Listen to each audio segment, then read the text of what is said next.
what's different about playoff games when you two get out there, and specifically for tonight's game, AD defensively, what did you see there?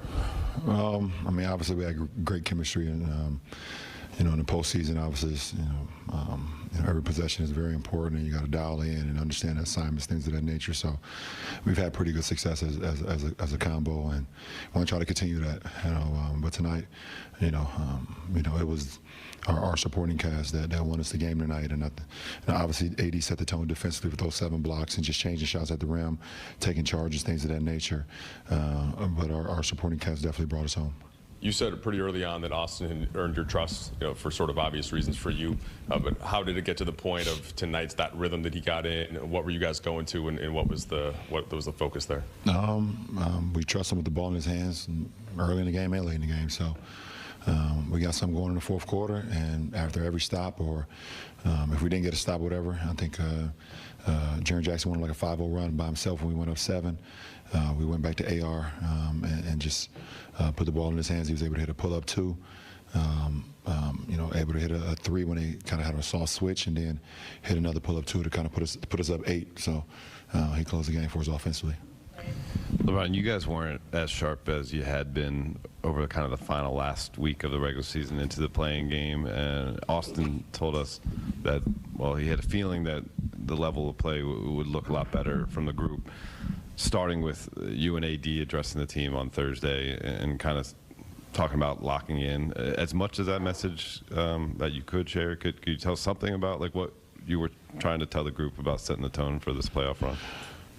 I mean, listen, we've kind of been in like desperation, kind of playoff mode for about 2 months now, because we didn't really have much room for error to lose games or whatever the case may be if we wanted to put ourselves in a position to play right now.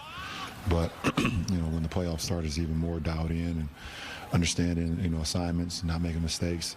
We can't have multiple possessions where we're not running back on defense, or we turn the ball over. And obviously, me and AD had the majority of the turnovers tonight. So even when we turn the ball over, we got to get back and set our defense. But offensively, defensively, we got to be as dialed in as you possibly can for 48 minutes. And I thought the guys definitely understood that assignment and were really good tonight. But I think we could be even better. LeBron, Rui tied the Lakers record for most points off the bench in a playoff game. How important was he tonight, and just the timely shots that he hit as well? I mean, it speaks for itself. He was huge. Like you said, he had timely shots. They made runs in the third quarter. He had 2 threes in a row. They made another run, in the fourth quarter. He had another 3 off an AR pump fake drive behind the back pass. He also had a beautiful turnaround baseline jumper by their bench. But he was just on time, on target all night tonight, and we needed that, especially coming off the bench, especially as well as their bench is. They got so many great players to come off their bench, so we was able to counter that where Ruiz began. LeBron, speaking of Hachimura, he's talked a lot about just, your words and what they've meant to him in terms of just building his confidence. Obviously, he's like a really respectful kid. What have you found just about trying to like unlock that thing in him? Like, what is it? How have you been able to kind of get him to the point where he could have the kind of performance he did tonight? And also, just how happy were you for him? I think that's just part of my leadership, being able to, find what sparks every individual to try to reach their potential. The same with Rui. I see the type of player he is, what he can become. And I just try to stay in his ear, give him positive motivation, give him positive messages, let him know how important he is to our team. And in order for us to reach the goal that we want to reach, he has to be a huge part of that. So, and he wants to be. He's asked me multiple times, what can I do to help the team win? And I tell him exactly what I think he can do.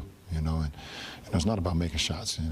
That happens. You can make shots, you can miss shots, whatever the case may be. But his presence alone, his size, his athleticism, it just brings another dynamic to our ball club. And it's something that we didn't have early in the season when we had this type of length.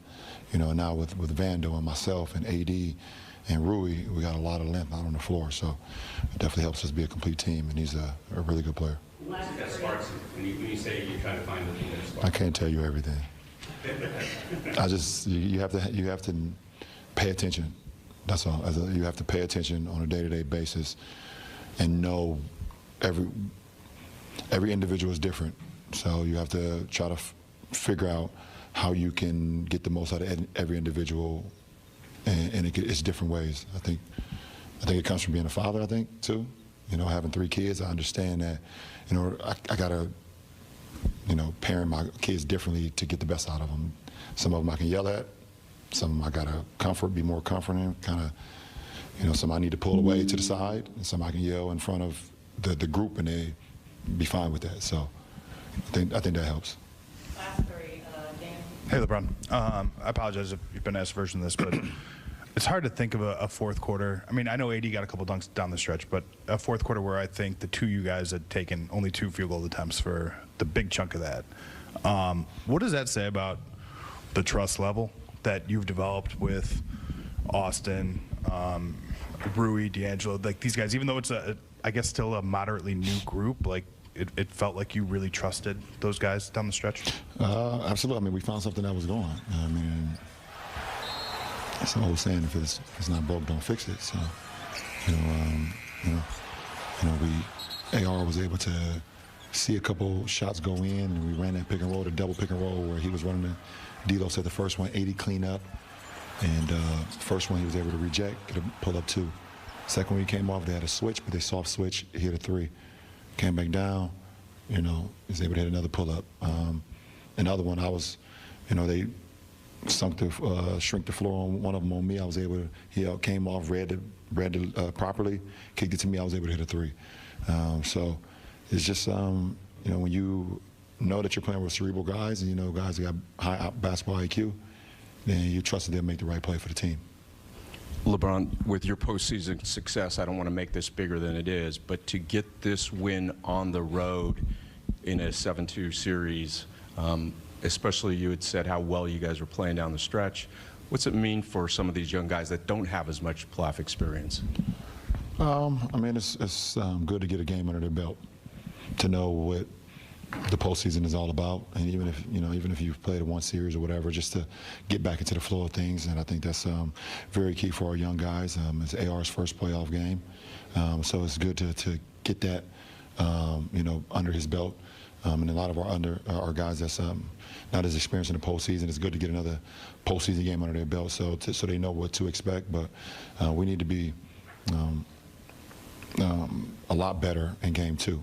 They're going to go back and they're going to counter, and I mean, we have 15 turnovers for 15 points. We can't do that. We got to be a lot better, and that starts with me, obviously. And we got to do a little bit better job on the glass as well, even though for the majority we controlled it, but we got to do even better, because that's what they're very good at. So we're going to look at some things that we can do better, and hopefully be even more in tune on Wednesday. Last question.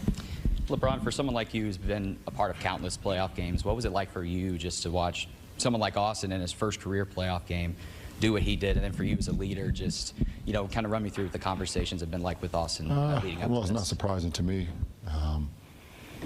I knew from the first practice that we had when we grabbed him that it wasn't going to be long. He wasn't going to be a two-way player for long. But then a couple weeks went by. I knew he was going to get a guaranteed contract at some point. I just know, I've been around the game long enough to know great basketball IQ players, and I know the type of players that fit with my game, and I knew Austin would be that right away. So, and I got to give a lot of credit to Coach Vogel on just throwing him into the fire and let him learn on the fly, and allowing him to make mistakes and allowing him just to play through a lot of stuff. But I knew the type of player that we was able to get, in Austin. So it's not surprising what he was doing tonight.